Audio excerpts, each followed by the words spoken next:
In 12 days, we explored ancient kingdoms hidden in the jungle, climbed massive rock fortifications at sunrise, tracked wild elephants and leopards through Yala National Park, and finished it all with luxury oceanfront views in the heart of Colombo.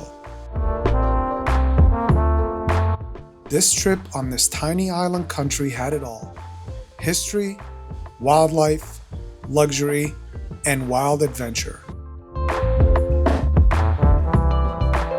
This is Sri Lanka. What's up everyone? Welcome back to our channel. In today's video, we're taking you across Sri Lanka, starting in the capital city of Colombo, before heading deeper into the cultural triangle around Dambulla and Sigiriya. Then we're heading down south for an unforgettable safari adventure in Yala. And trust me, this safari completely exceeded our expectations. We had an opportunity to see some amazing wildlife, including elephants, crocodiles, but best of all, one of the most elusive animals in Sri Lanka, the leopard.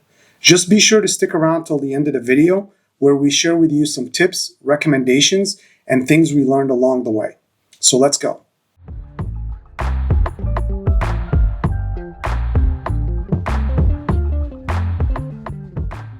All right, so we just landed in Colombo, Sri Lanka. This is stop number 10 on our worldwide tour. Yes, double digit, finally. Can't believe it. We were so sad to leave Indonesia. We had such a blast. But in Sri Lanka, we're here for 2 weeks, beaches, temples, and some experiences that we have never done before. So stay tuned for that. All right, let's go get our luggage.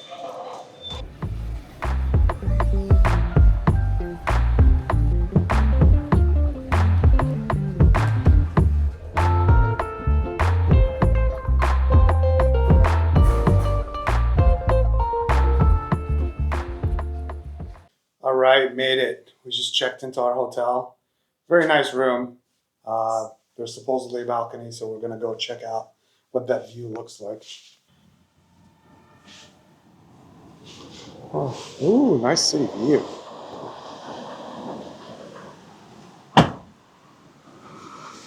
There's beach over there. And there's the ocean. We'll have to check that out in the morning.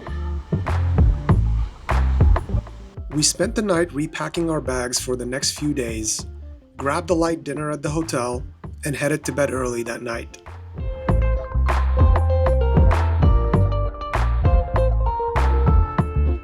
Okay, so this morning we're headed out of Colombo on our way to Dambulla. It's a little bit of a drive. But yes, we actually booked a private cab. So our car is outside waiting for us. And we're very excited. We're only bringing backpacks. We're actually making a loop, and so we're coming back to Colombo, and we're leaving our luggage at the hotel. So we're excited to travel light for a few days. Yeah, so this should be about a 3.5 hour ride. So we'll see.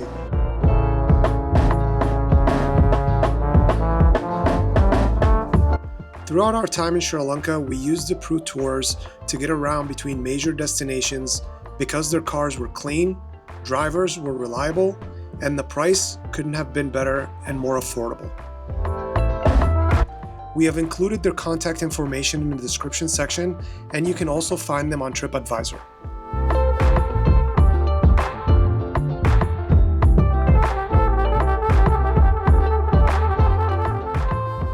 Okay, so we finished the 3.5 hour car ride. It was pretty seamless, and we made it to our hotel. Started with a welcome drink, which was very nice. Large room, but the best part is most certainly the balcony. Ooh. We stayed at the Sundaras Jungle Resort, which was in a very good location and had lots of amenities, including a great restaurant with tremendous personable service and delicious daily breakfast.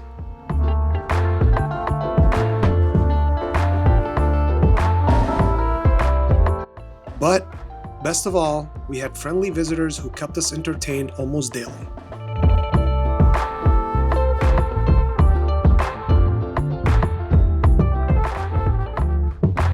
The next day, we headed out to explore one of Sri Lanka's most impressive historical sites, Polonnaruwa.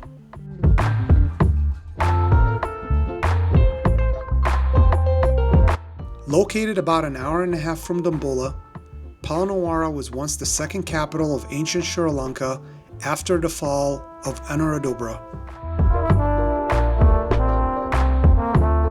Today, it is one of the country's most preserved archaeological cities and a UNESCO World Heritage Site surrounded by jungle, reservoirs, and centuries of history.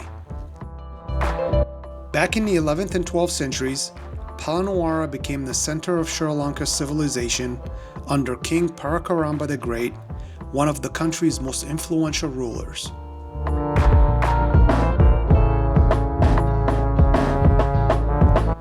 During this period, the city flourished with advanced engineering, massive irrigation systems, religious monuments, royal palaces, and beautifully detailed temples that showcase just how sophisticated this ancient kingdom really was.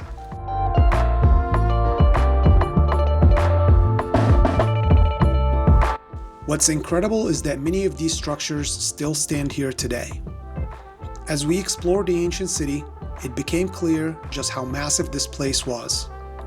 The ruins stretched across a huge area filled with crumbling temples, giant Buddha statues, stone pathways, and palace complexes slowly being reclaimed by the jungle. But before we began our city tour, our guide started us inside the museum. Here, we learned about the history of Polonnaruwa, the actual scale and layout of the city, and some of the artifacts that were found during the excavation.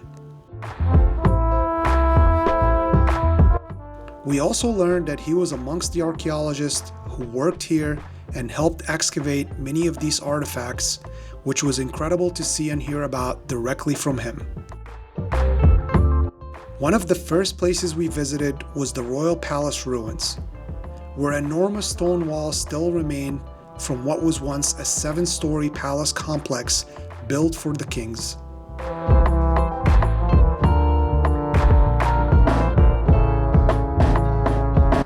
This was once the center of power for King Pidurangala the Great, one of Sri Lanka's most legendary rulers.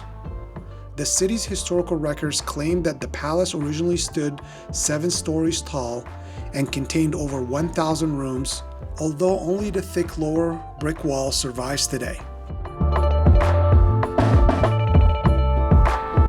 But you can still see massive ventilation windows and enormous walls that hint to just how advanced and impressive this royal complex once was nearly 900 years ago.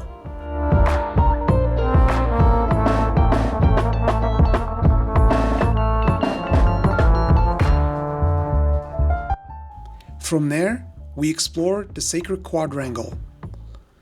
The quadrangle is considered the religious heart of ancient Polonnaruwa and contains some of the finest stone carvings in all of Sri Lanka.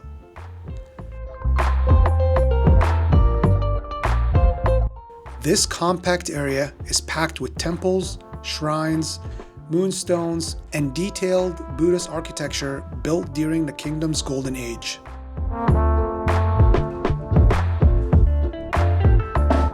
One of the most famous structures here is the Vitage, a circular relic house known for its intricate carvings and symmetrical design that many historians consider one of the best archaeological masterpieces of ancient Sri Lanka.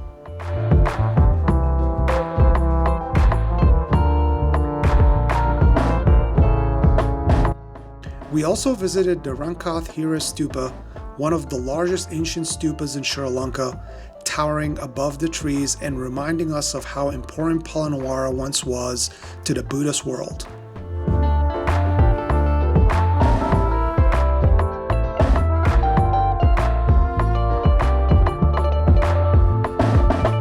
Standing nearly 180 feet tall and constructed entirely out of brick, it was built during the reign of King Nasaka Malla in the 12th century. Even today, pilgrims still visit and worship here, giving the site a living spiritual atmosphere instead of feeling like another archaeological ruin. Next, we headed to the Lankathalika Image House, which is one of the most magnificent and well-preserved Buddhist monuments in Polonnaruwa.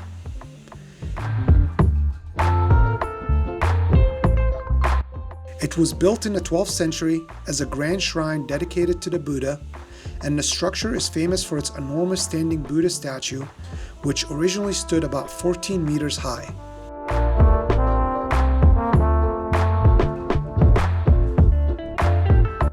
Our final and most unforgettable stop for the day was to Galvera.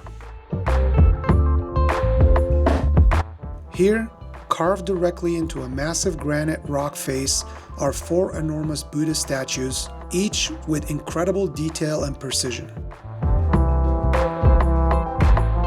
Standing in front of them, it's hard to believe they were created over 800 years ago.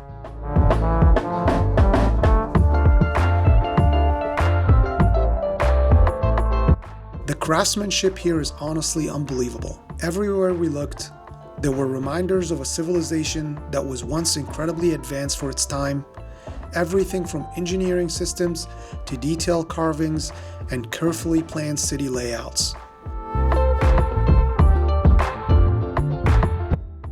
But what makes Polonnaruwa even more unique is the atmosphere.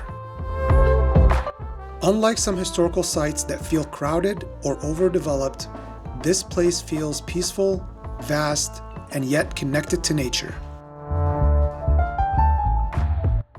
The next morning, we made our way towards Sigiriya, starting the day before sunrise with a climb up Pidurangala Rock.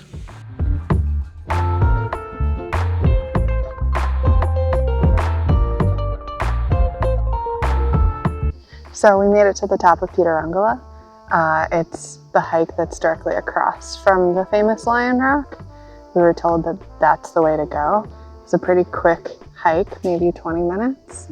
A little bit of climbing toward the top, but it is a great view.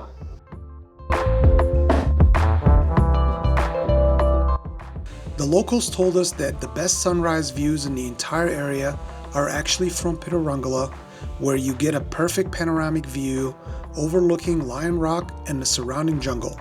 Then, afterwards, you can head across to explore the ancient rock itself.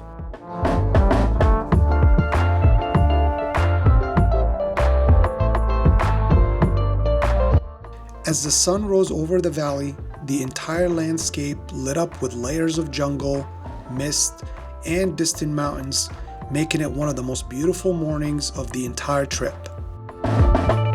After about an hour of taking in the sunrise, capturing some incredible drone footage of Lion Rock and the surrounding landscape, it was time to finally head back down, leaving Pidurangala behind and making our way to Lion Rock itself to explore this ancient fortress.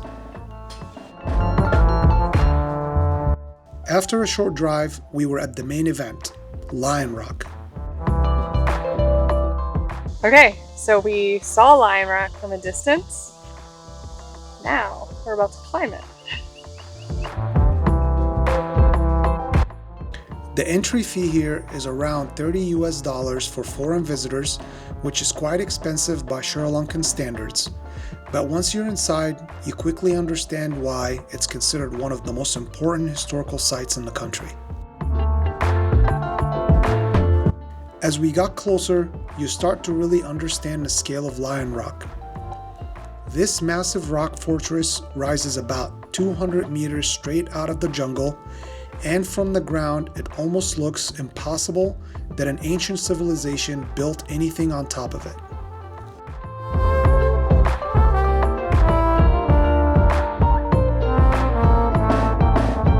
We walked through the landscape gardens and ancient water systems that were over 1,500 years old. Even before the climb starts, you can already see how advanced the engineering was here. Symmetrical pools, stone pathways, and ruins that once formed part of a royal pleasure garden.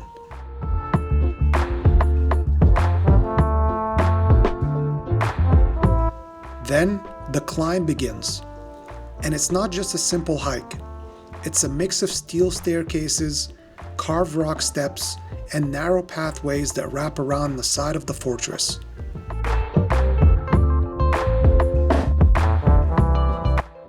Just below the summit, you pass through the Lion's Paw, two massive stone carvings that are all that remain of the original lion-shaped entrance that once gave Sigiriya its name. The final climb is a bit steep, but once you reach the top, everything opens up. Okay, made it to the top. Definitely an okay hike. Not too bad, but what did you think? The top is a little scary. It's just like a staircase that's like hinged on the side of the rock. Thankfully it's short. Yeah. But it's a little, for someone who doesn't love heights, it's a little intense. But the views from up here are amazing. Worth it. It's very cool. At the summit, you're standing on the ruins of King Kashiba's ancient palace, where he ruled over the entire region in the 5th century. It's one of those places where history and landscape completely merge together. We spent a while at the top just taking in all the views before slowly making our way back down. This time, seeing the fortress from a completely different perspective as the crowd started to build up and the midday heat kicked in. So we stopped on the side of the road to get some king coconuts, which are very specific, very unique. Tasty. Yeah, to Sri Lanka. And it was actually our driver that got it for us. Yeah. The next morning, after leaving the ancient landscapes of Sigiriya behind, we began the long 4.5-hour drive south towards the wild heart of Sri Lanka, Yala National Park. Since this was our first safari ever, we knew we wanted to be able to document our experience and capture as many photos and videos as possible. So, once we arrived in Tismahara, one of our first stops was to pick up some items from Camera LK. We had coordinated with them a few days in advance to rent a Sigma zoom lens along with an adapter for our Canon R6 Mark II.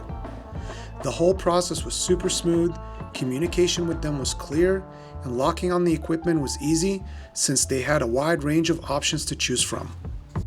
The entire 3-day rental for the lens and the adapter came to just around $55, which is incredible value considering the quality of the gear we had access to.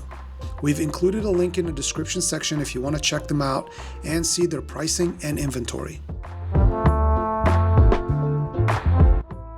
After that, we arrived at our base for the next couple of days, Kathala Resort.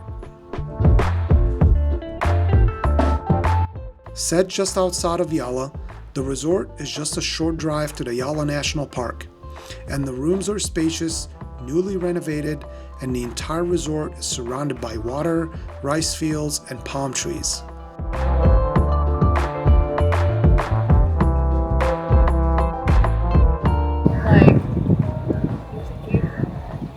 So we're just chilling here in the pool. Innocently. Innocently minding our own business. And we look across literally 3 feet away. Oh, okay, maybe not 3 feet. It's more like 10 feet away. 10, 15 feet. Right there. You see him? He's moving. He's moving. Yep. And it's an alligator. It's a gator. Yeah. Talk about being part of nature. Let's hope we don't get eaten by nature. Good thing that we went to the croc farm in Australia. Yeah, so we know how to spot them. So we know that they can be in shallow water. Yes. And if they come, we leave very, very quickly. Yeah.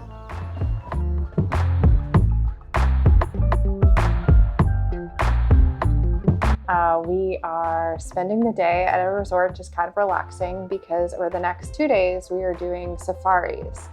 Yala National Park, which is where leopards hopefully are spotted, and then Udawalawe, which is known for elephants. It was important to us though that we had a camera that potentially could capture these experiences. So we found a spot in Tismahara where we're actually able to rent a lens. Our normal Canon lens is 24-105, and the lens that we rented goes up to 600. So much better zoom, but with every new piece of equipment, you have to practice.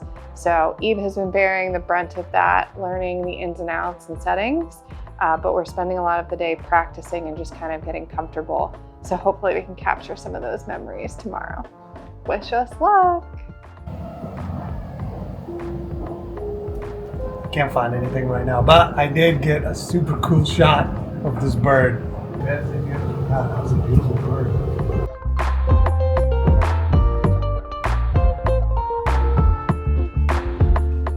All right, so it's a big morning for us. We actually opted for block 5 and 6 in Yala National Park instead of block 1. Block 1 is more popular, but we wanted a little bit of a quieter experience, so we're hoping for that today.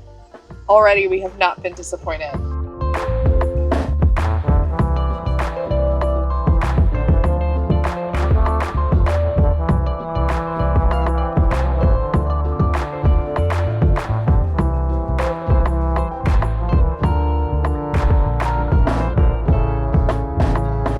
Having the right zoom lens completely changes this experience, especially when you're trying to capture wildlife from a distance without disturbing anything. It made the entire safari feel a lot more immersive, and the footage we got because of it was completely worth it.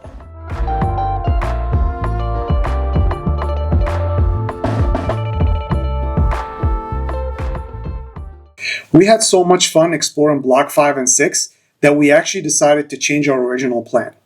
We originally planned to head down to Pidurangala National Park so we can see wild elephants, but by this point we had already seen so many elephants, far more than we expected. So it made sense for us to stay in Yala and experience a different side of the park. And that's when we decided to head down to block 1. If you want a deeper breakdown of Yala National Park, the different blocks, and why we made that decision, we've covered it all in our full safari video right here, so make sure you check it out. Now, back to this video. After 2 full days of safari in Yala National Park, it was time to head back to Colombo.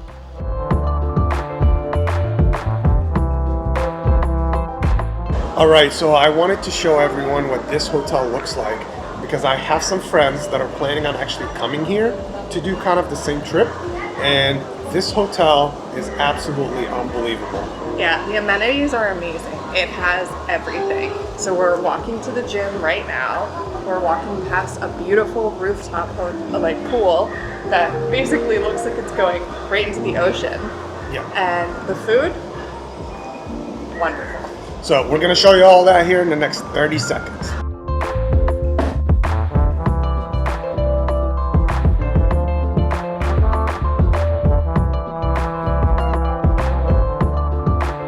So, naturally, we spend the next few days in this place, working out, trying different types of food, and enjoying the daily sunset views from the rooftop pool of our resort.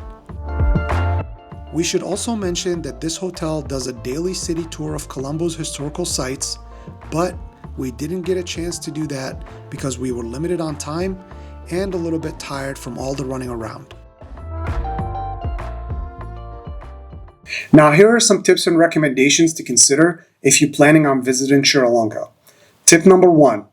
Getting around Sri Lanka is actually extremely easy. Arranging transportation could be done on the go. We actually heard that it's even more affordable to hire a driver for the entire trip to drive you around major locations and take you to dinner, sightseeing, or whatever you want. And even though we didn't really do that, we highly recommend you consider it, especially if you're going there longer and to more remote locations.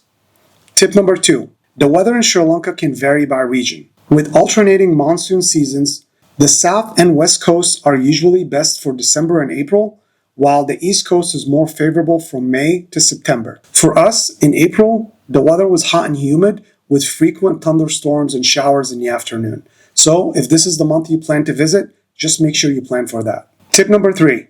If you plan on doing a safari and visiting Yala National Park, we highly recommend you do more than just Block 1 if you have the time. Block 5 and 6 are full of wildlife and they're a lot less crowded. Tip number 4. For safaris, we recommend renting that extra equipment. You're already spending a little bit of money on the safari. It would make sense to spend a little bit more to rent a zoom or a camera and a zoom lens like the Sigma 150x600, you'll thank yourself for spending that extra money, which might be $50 to $100, to capture some amazing shots of wildlife you'll see there. And if you're worried about how to use a camera like the Canon R6 Mark II or a zoom lens like the Sigma 150x600, we've included a link in the description section with a couple of videos that can help you do exactly that. Well, that's it for this video. We hope you guys enjoyed it. If you did, make sure you leave us a comment to let us know what you think. And be sure to check out our blog at riworldtravel.com for more travel inspiration. Also, consider subscribing if you want to see more of our travel content like this video right here. Thanks for watching, and we'll see you next time.